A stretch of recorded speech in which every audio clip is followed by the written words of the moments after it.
देखिए आज भी मैं, हालांकि प्रधानमंत्री की रैली जो है वो दूसरे फेज की सीट पर हो रही थी, आज भी वोटिंग के दिन भी उनकी आप सभा को दोबारा उठा के सुनिएगा, करीब 30-35 मिनट की या 40 मिनट की मैक्सिमम वो सभा उन्होंने की है।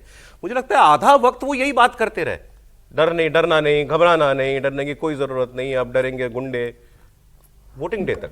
देखिए ये स्वाभाविक है, इसलिए कि बंगाल में जो यहाँ पर जो जिक्र हुआ, डर एक ऐसा चीज था बंगाल के अंदर जो वोटिंग को प्रभावित करता था। यदि आप तृणमूल कांग्रेस के नहीं हैं तो आपको वोट नहीं देने दिया जाएगा। यही काम पहले सीपीएम किया करती थी, यदि आप सीपीएम के वोटर नहीं हैं तो आपको वोट डालने ही नहीं दिया जाता था। अब वही काम जो है वो पिछले 3 चुनावों से जो है वो तृणमूल कांग्रेस कर रही थी। अभी जिक्र हुआ ना कि भाई इतने सीआरपीएफ फोर्सेज और पैरामिलिट्री फोर्सेज लगाने पड़े। ऐसा नहीं है कि चुनाव आयोग का ये आकलन था, ये पूरा देश जानता था कि बंगाल के अंदर जो हिंसा होती थी वो 80 के दशक में जो बिहार वगैरह और उत्तर प्रदेश में हिंसा हुआ करती थी, उस प्रकार की हिंसा आज भी वहां पर वर्तमान है। तो स्वाभाविक है कि यहाँ पर एक पक्ष हम भूल जाते हैं, साइलेंट, जिसको हम कहते हैं साइलेंट टेरराइजिंग, जो गांव के आसपास होता है, जो गांव के जो बूथ होते हैं। अब गांव में हर घर पे जा करके तो आपका कोई सीआरपीएफ का जवान लगा हुआ नहीं है। सीआरपीएफ का जवान हर घर से उठा करके तो लाता नहीं है कि आप चलिए वोटिंग देने जाए। उनके मन में आज भी ये डर है कि कहीं ममता बनर्जी जीत गई तो फिर हमारे लिए जीना मुश्किल हो जाएगा इस गांव में। ये जो डर है, मैं बार बार इसको कहता हूं, ये लोकतंत्र को कलंकित करने वाला है, ये धब्बा है लोकतंत्र पर। और इसके लिए ये आवश्यक था कि यहां पर इतने पैरामिलिट्री फोर्सेस को लगाया जाए। मुझे लगता है कि यदि लोग खुल करके मन से बाहर आकर के यदि चुनाव वोट करेंगे, जिसकी पूरी संभावना है, मुझे नहीं लगता है कि इस फर्स्ट फेज में भारतीय जनता पार्टी 100 सीट से कम सीटें जीतने वाली। अच्छा, देखिए भय को लेकर कि अगर किसी स्टेट में 83% वोटिंग होती है तो वो भय की बात होती है। 83% वोटिंग का मतलब क्या हुआ? मतलब इससे ज्यादा तो कहीं देश भर में नहीं हो रही, तो क्या वो भय से वोटिंग हो रही है? भय के बाद अगर 83% वोटिंग हो रही है तो ये आप माहौल बना सकते हैं, ये कह सकते हैं कि भय हो रहा है, लेकिन 83% वोटिंग अपने आप में एक सिग्निफिकेंट है कि लोग वोट डालने वहां पर आ रहे हैं। वायलेंस वहां पर होती है वो अलग इशू है, और कोई पार्टी 3 से 77 एमएलए पर पहुंच जाए तो वो क्या भय के बाद हो रही है? अच्छा सर, वोटिंग का अभी तक का आंकड़ा मैं दे देता हूँ।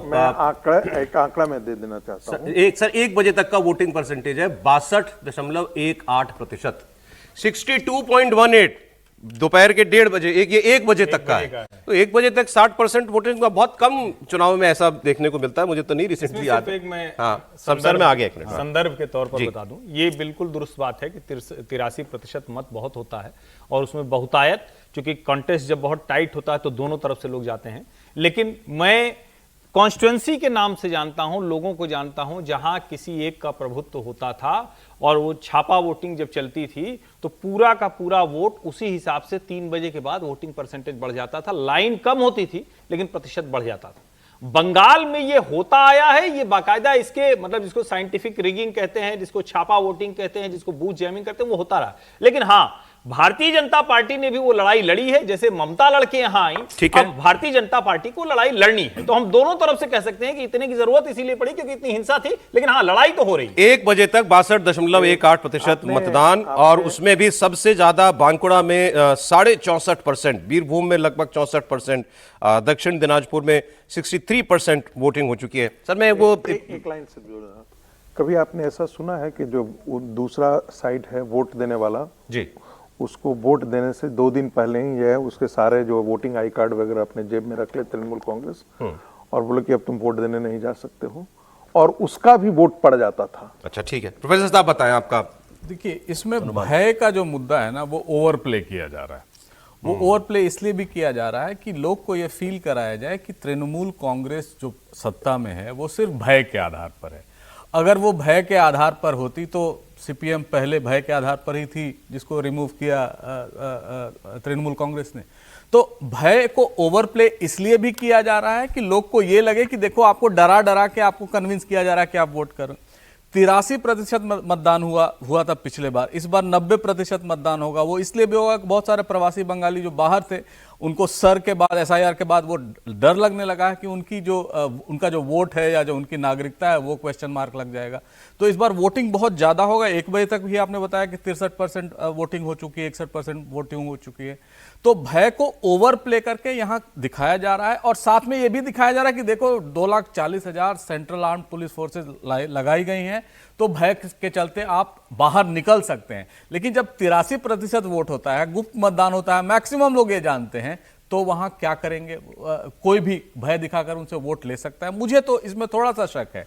लेकिन एक बात तो है कि अगर वोटिंग ज्यादा होगी, परसेंटेज ज्यादा होगी और एसआईआर का कुछ असर हुआ होगा, तो भारतीय जनता पार्टी को उसका फायदा मिल सकता है। लेकिन यह भी कह देना कि सिर्फ भय के चलते ही तृणमूल कांग्रेस उतने दिनों तक सत्ता में रही है, मुझे लगता है ये चलें ठीक है सर।